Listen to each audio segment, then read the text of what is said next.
Let me answer the first question first. If Russia invades, that means tanks or troops crossing the border of Ukraine again. Then there will be no longer a Nord Stream 2. We will bring an end to it. How will you do that exactly, since the project and control of the project is within Germany's control? We will, I promise you, we'll be able to do it.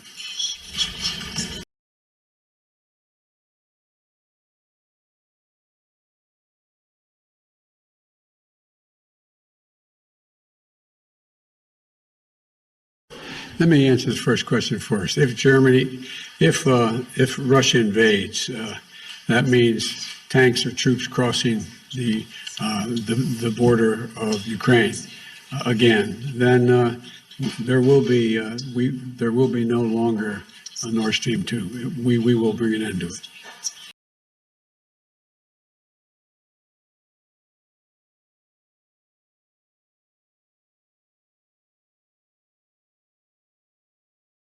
Good morning. How's Europe doing? Not so well today, I see.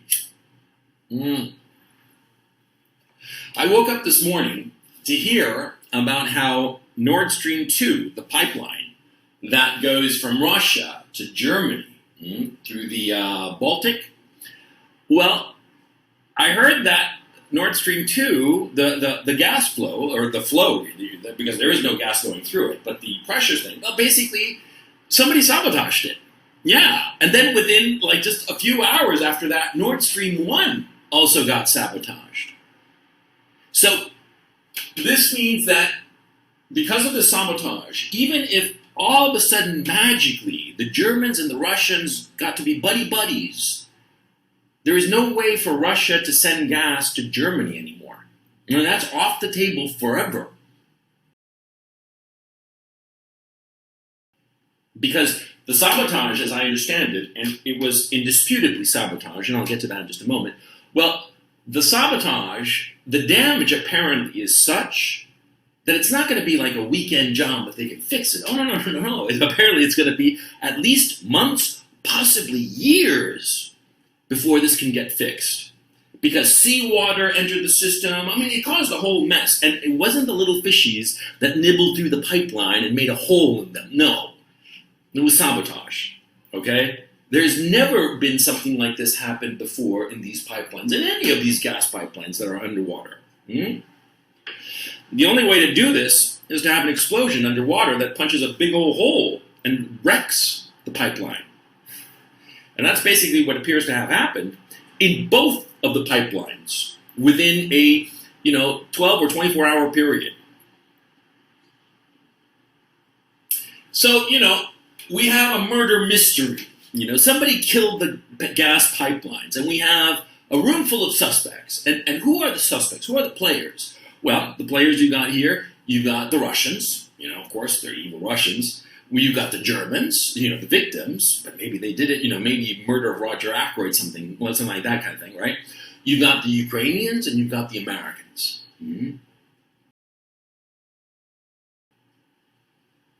Now, the Russians, would they blow up the pipeline? Why would they? They don't need to.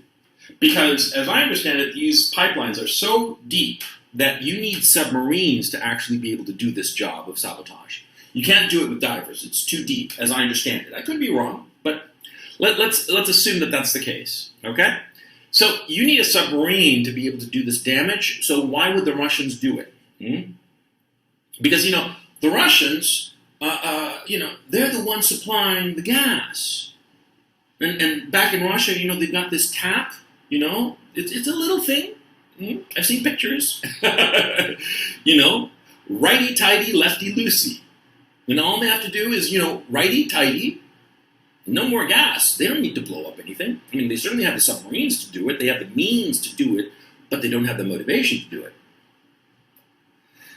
Now, would the Ukrainians do it? Well, most definitely. They, in fact, are the ones who cut the flow of gas to Europe from Russia. Because, remember, and don't let anybody fool you, when the special military operation started back in February, and all throughout the conflict, the Russians, Gazprom, kept on sending gas, dispatching gas through the pipelines that went through Ukraine for Gazprom's customers in Poland and Germany and further afield in Europe. They were doing that. And don't let anybody tell you otherwise. They were. And it was the Ukrainians who unilaterally shut down those pipelines for reasons, to stick it to Putin or something like that. Now, would the Germans do it? Well, no, because the political leadership in Germany, they're all on board of not wanting Russian gas because stick it to Putler, So the Germans wouldn't do this sabotage. I don't even know if they have the submarines to do it. Assume that they do. I have no idea if they have submarines or not, and let alone submarines that could do such a thing. But let's assume that they did. Why would they? Their political leadership is all in favor of cutting Russian natural gas. And so that leaves the Americans.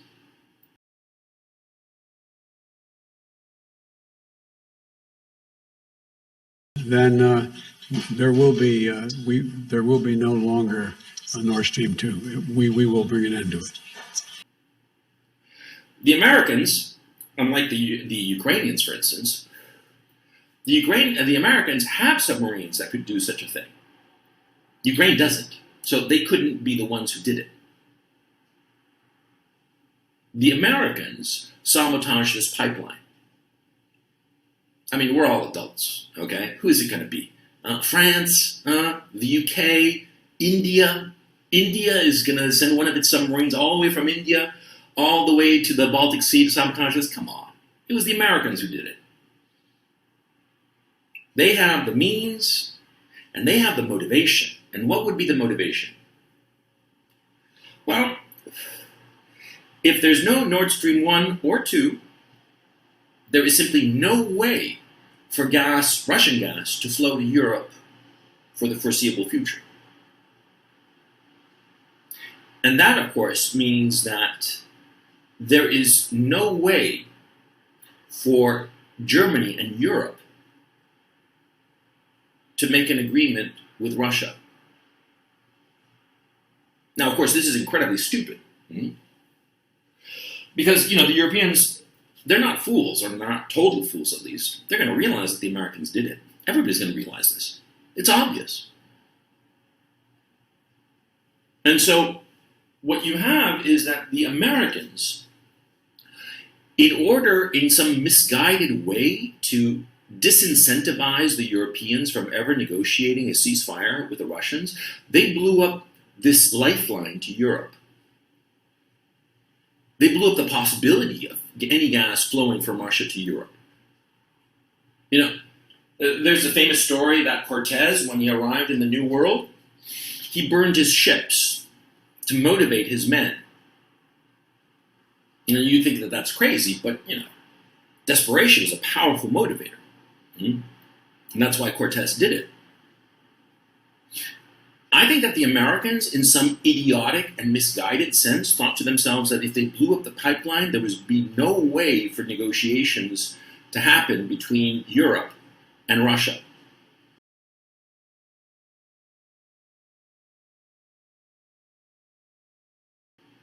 And they're going to use all of their social media allies and minions and whatnot to convince the world that the Russians did it. The Russians have no motivation to do this. None whatsoever. They have no need. Because, like I said, righty-tighty, lefty-loosey.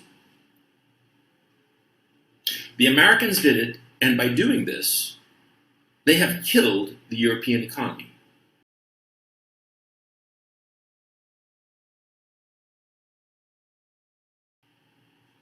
This isn't a declaration of war against Russia.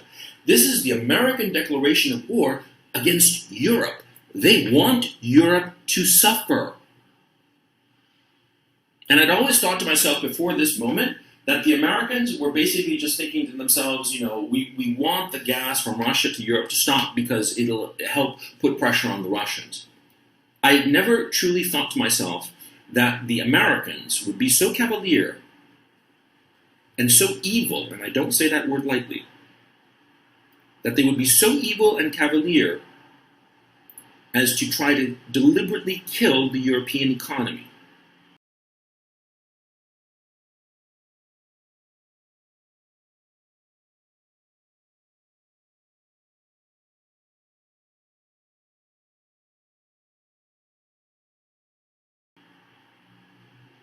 But there is no other way to look at this incident.